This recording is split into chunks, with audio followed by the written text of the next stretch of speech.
Halo, selamat datang di Story Library, tempat di mana kisah-kisah para putri dan pangeran hidup kembali. Kami hadirkan dongeng penuh keajaiban, cinta, dan petualangan, legenda. Bersiaplah untuk terhanyut dalam dunia magis yang tak terlupakan. Karena setiap cerita dimulai dengan sebuah buku, dan disinilah cerita itu akan hidup untukmu. Kali ini kita akan bercerita tentang legenda Nusantara berjudul Keongmas. Sebuah kisah tentang cinta, kesetiaan, ketulusan, juga iri dan dengki.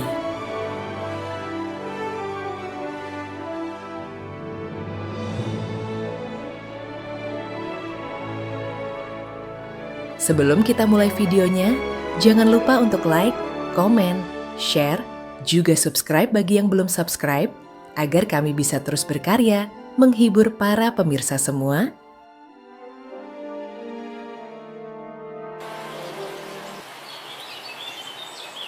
Pada zaman dahulu kala, di Jawa berdiri sebuah kerajaan bernama Kerajaan Daha. Kerajaan ini diperintah oleh seorang raja yang bijaksana, bernama Raja Kertamarta. Daha adalah negeri yang diberkahi kedamaian dan kemakmuran. Sungai-sungai mengalir jernih, sawah-sawah membentang hijau bagai permadani.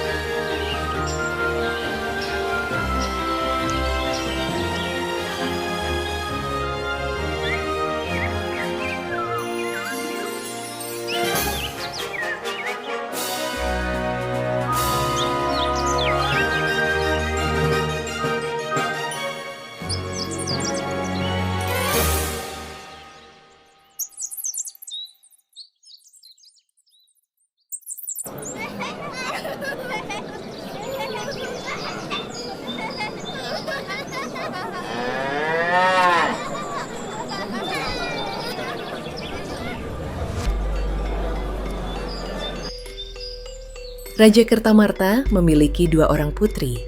Yang pertama bernama Dewi Galuh dan yang kedua bernama Chandra Kirana.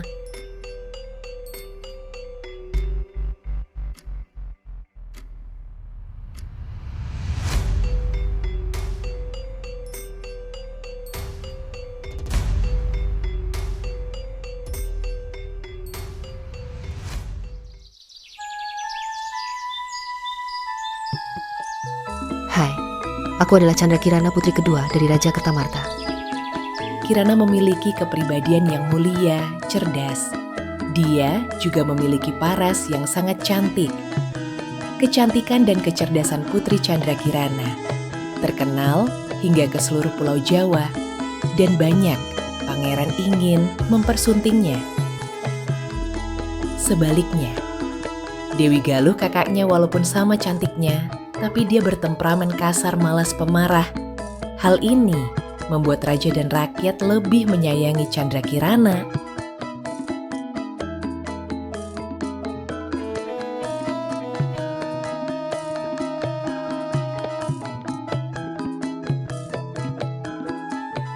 Guys, yuk kita beralih dulu ke Jawa Barat. Di Kerajaan Parahyangan, seorang pangeran tampan sedang sibuk mempersiapkan suatu perjalanan.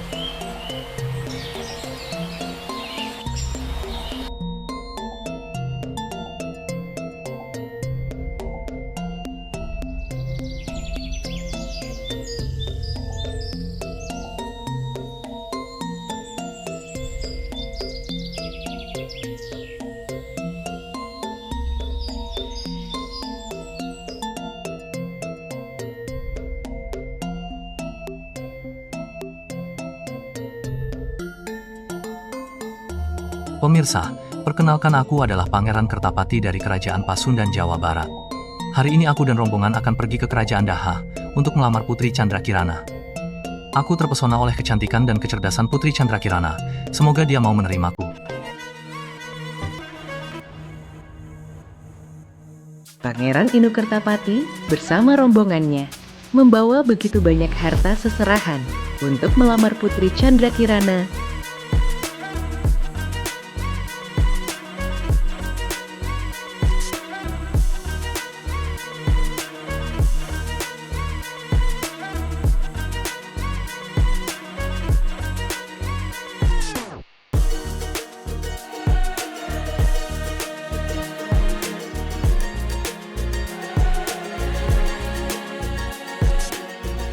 Pangeran Inu Kertapati, selamat datang di kerajaan kami yang sederhana ini.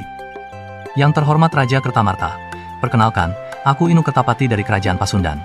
Adapakah gerangan yang membuat Anda datang ke kerajaan kami dari negeri yang sangat jauh? Kehadiranku ke Kerajaan Daha ini adalah ingin melamar Putri Chandra Kirana. Mengenai lamaran Anda, saya akan bertanya lebih dulu kepada putriku Chandra Kirana. Pangeran, tinggallah beberapa waktu. Kalian bisa saling mengenal satu sama lain. Baik Yang Mulia, saya akan menunggu jawaban dari Putri dan tinggal di sini beberapa hari.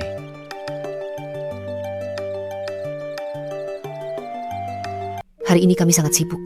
Aku harus bersiap menyambut kedatangan tamu dari kerajaan Pasundan. Chandra putriku, ternyata Kertapati datang untuk melamarmu. Apa kamu bersedia? Aku bersedia, Ayah. Banyak orang bilang dia baik, cerdas, dan bijaksana. Syukurlah, jika kamu bersedia. Tadinya ayah pikir kamu akan menolak lamarannya.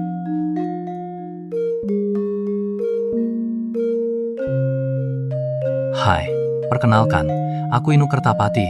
Apa Anda Chandra Kirana? Benar, saya Chandra Kirana. Senang bisa mengenal Anda. Anda sangat termasyur.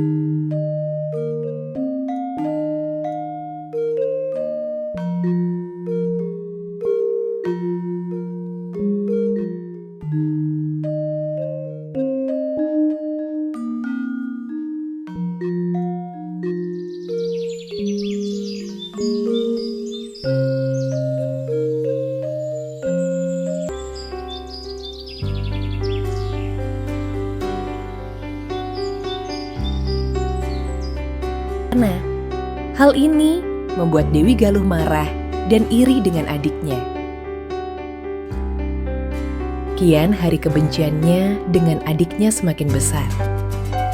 Apalagi jika dia melihat Chandra Kirana sedang bermesraan dengan kekasihnya. Maka timbullah rencana jahat. Galuh ingin memisahkan mereka berdua dan menggantikan adiknya sebagai istri Raden Inu.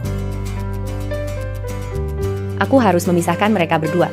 Malam nanti aku akan pergi ke penyihir tua di hutan.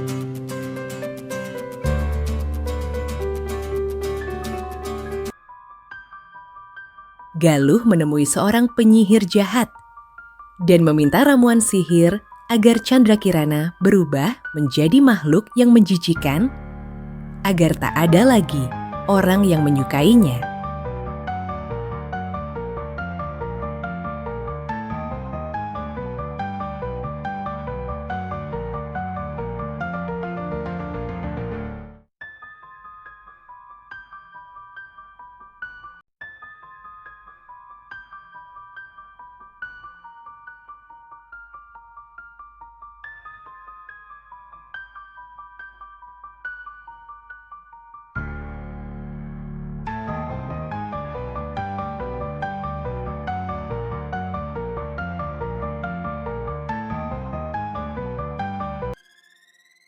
Ya Tuhan, ada apa dengan diriku? Mengapa tiba-tiba saja tubuhku sangat tidak nyaman? Setelah Chandra berubah menjadi seekor keong mas, Galuh langsung membawa keong mas ke sungai. Lalu, dia membuang keong itu ke sungai.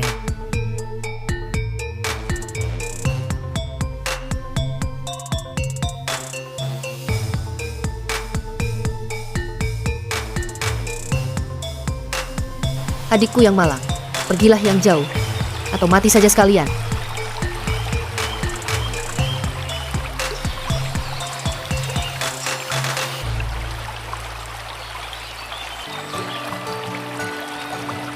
Setelah terapung selama beberapa waktu, akhirnya dia berhasil menepi, berpegangan pada sebuah akar pohon di pinggir sungai.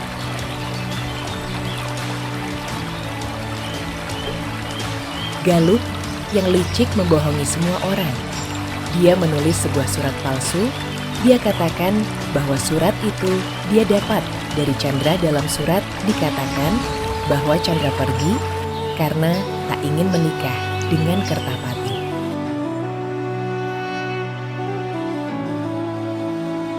Ayah, Chandra kabur. Aku membaca surat di kamarnya. Dia tak ingin menikah. Itu tidak mungkin. Ayah lihat, dia sangat menyukai Kertapati. Pasti ada hal buruk dengannya.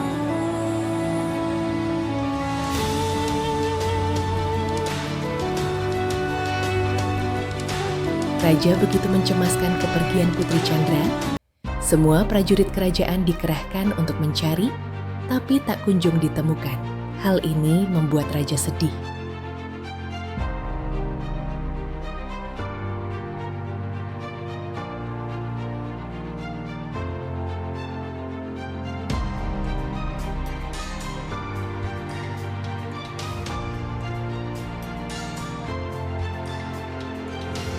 Di kerajaan Parahyangan, Raden Kertapati mendengar kabar bahwa kekasihnya hilang.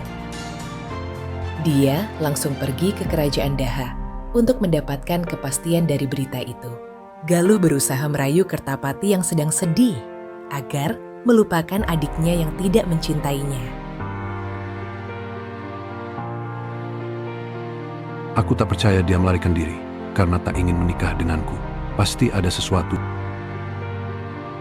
Raden Kertapati tidak tinggal diam-diam lalu pergi ke gurunya, seorang petapa sakti, dan dari petapa itu, dia mendapat petunjuk bahwa Chandra masih hidup, tinggal di sebuah pedesaan di sebelah barat Daha.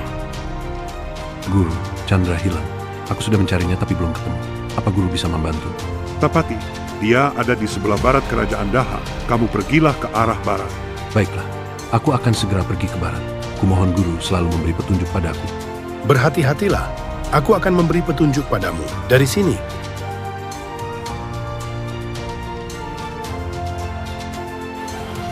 Teman-teman, sekarang kita beralih dulu ke sebuah desa di perbatasan Jawa Tengah. Hiduplah seorang nenek yang bernama Mbok Rondo. Mbok Rondo tinggal seorang diri di sebuah gubuk sederhana. Dia selalu sedih kesepian setelah suaminya meninggal. Dan dia juga tidak mempunyai anak. Untuk bertahan hidup, Mbok Rondo bekerja sebagai buruh di sawah.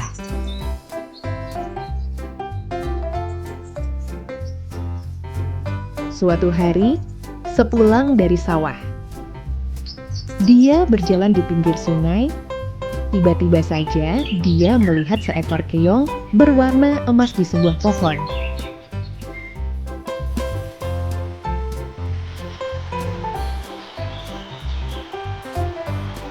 Mbok Rondo langsung membawa keong itu pulang. Begitu sampai di rumah, dia langsung meletakkan keong emas di dalam tempayan di dapur.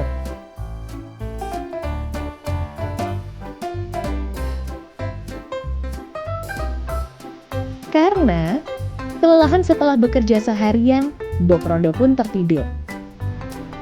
Keesokan harinya, seperti biasa, dia pergi pagi-pagi sekali bekerja di sawah.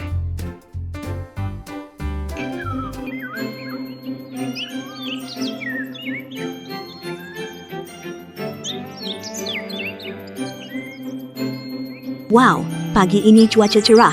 Sudah sejak beberapa hari ini, hujan turun di pagi hari.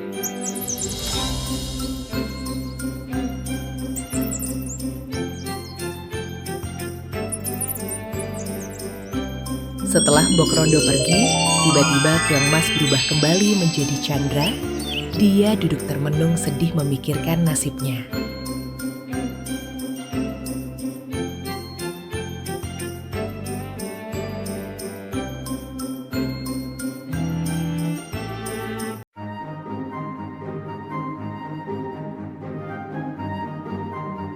Beberapa hari berikutnya saat Mbok Rondo pulang dari sawah, hal yang sama terjadi lagi. Ini membuat Mbok Rondo semakin penasaran.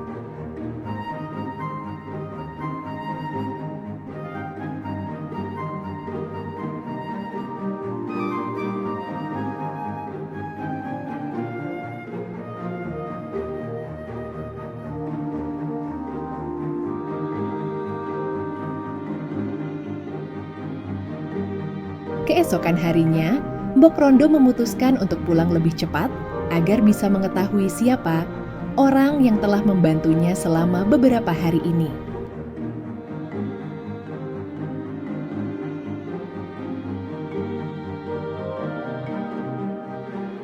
Sesampainya di rumah, Mbok Rondo mengintip di jendela. Dia melihat gadis cantik sedang memasak di dapur. Embok Rondo langsung menghampiri gadis itu. Chandra sangat terkejut melihat Embok Rondo sudah berdiri di depan pintu dapur. Chandra pun akhirnya bercerita tentang kisah hidupnya kepada Embok Rondo. Dan Embok Rondo merasa iba padanya. Chandra akhirnya tinggal di rumah Embok Rondo. Hei, siapakah kamu? Oh, maafkan aku, Nek. Aku tak bermaksud mencuri di rumah nenek. Nek, aku adalah Keong Mas, dan inilah wujud asliku. Siapa namamu, Nak? Dan dari mana kamu berasal? Namaku Chandra. Aku putri Raja Daha. Aku kena sihir menjadi siput emas. Sungguh malang sekali nasibmu, Nak. Jangan bersedih lagi. Tinggallah di sini, dengan begitu nenek tak akan kesepian lagi.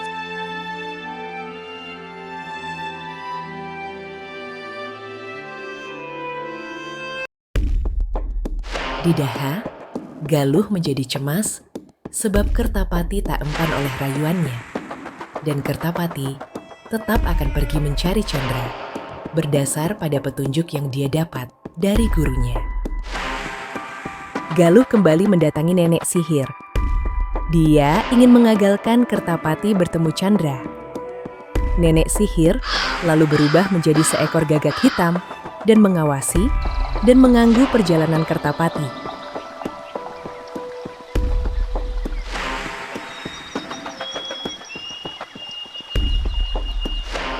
Tampak Pangeran Kertapati telah melakukan pengembaraannya ke arah barat untuk mencari Putri Candrakirana.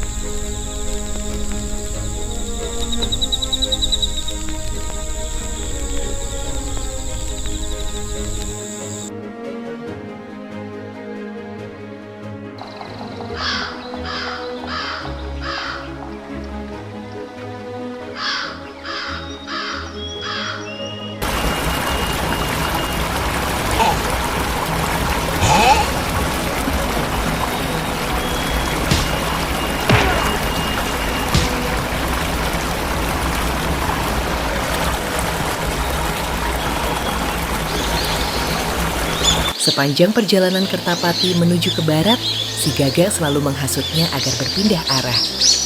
Tapi Kertapati tetap yakin dengan petunjuk dari gurunya. Resi Sakti dalam meditasinya melihat gagak hitam yang ingin melukai Kertapati. Secara gaib, ia lalu menghilang dan tiba di dekat muridnya dan langsung membunuh si penyihir jahat. Gagak, pergilah.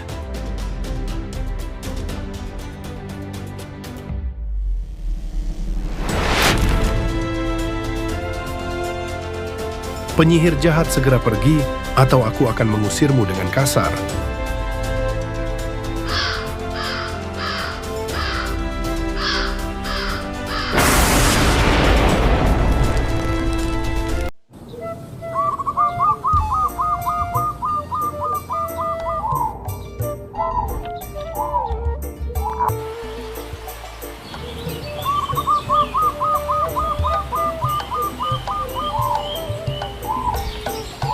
Akhirnya, Kertapati tiba juga di desa tempat Embok Rondo tinggal.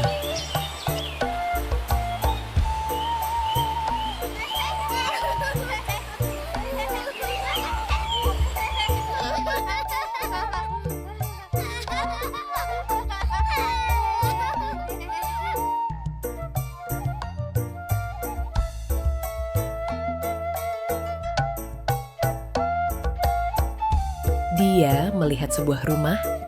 Bau masakan lezat dari rumah itu membuatnya lapar.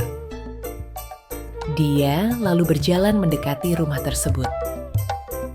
Mengetuk pintu rumah Mbok Rondo, tapi tak ada jawaban dari pemilik rumah. Wah, wangi masakannya membuatku lapar. Aku akan ke rumah itu. Sepertinya penghuni rumah sedang sibuk masak. Aku akan coba ke belakang. Apa ada orang di dalam? Permisi, apakah ada orang di dalam?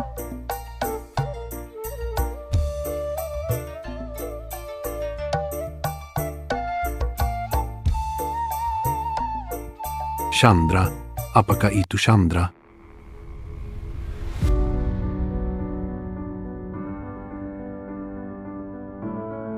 Chandra, bagaimana kamu bisa ada di sini? Aku sudah mencarimu kemana-mana. Orang-orang di istana bilang kamu pergi karena tak ingin menikah denganku. Apakah itu benar? Tentu saja itu tidak benar. Kanda tahu bahwa aku mencintaimu. Ini semua karena Galuh iri padaku. Dia merubah wujudku, lalu membuangku ke sungai. Kemudian Mbok Rondo datang dan mempersilahkan Kertapati menginap di gubuknya. Chandra bercerita tentang semua kejadian yang dia alami kepada kekasihnya sambil menangis. Pagi harinya, Chandra berubah kembali menjadi keong mas.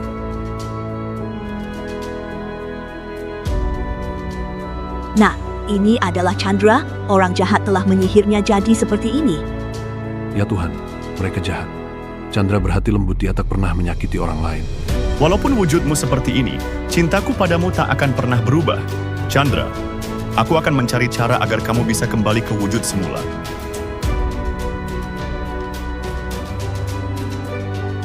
Kertapati merawat Chandra penuh kasih sayang, walaupun dalam wujudnya sebagai seekor keong.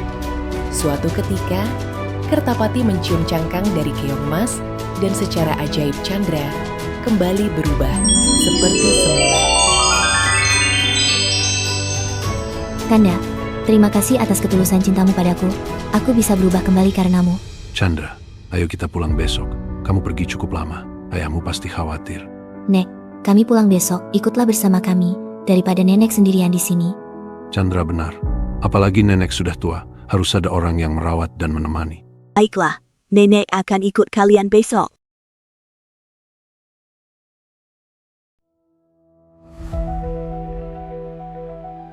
Beberapa hari kemudian, Chandra dan Kertapati memutuskan untuk pulang ke Daha.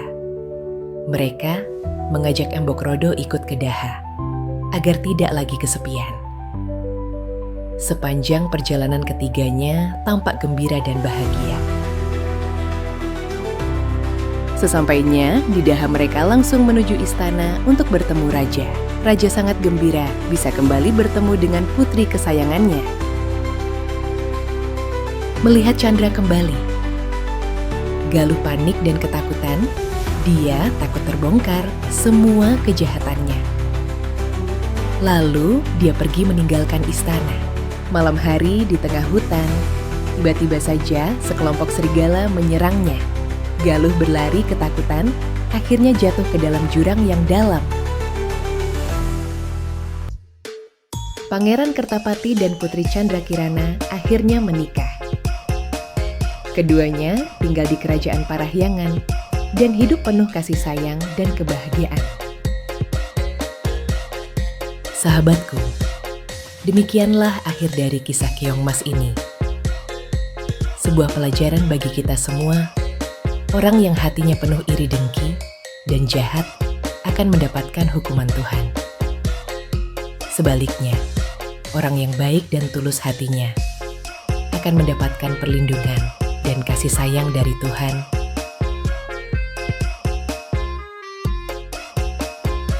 Sampai jumpa lagi di kisah seru lainnya hanya di sini di channel Story Library.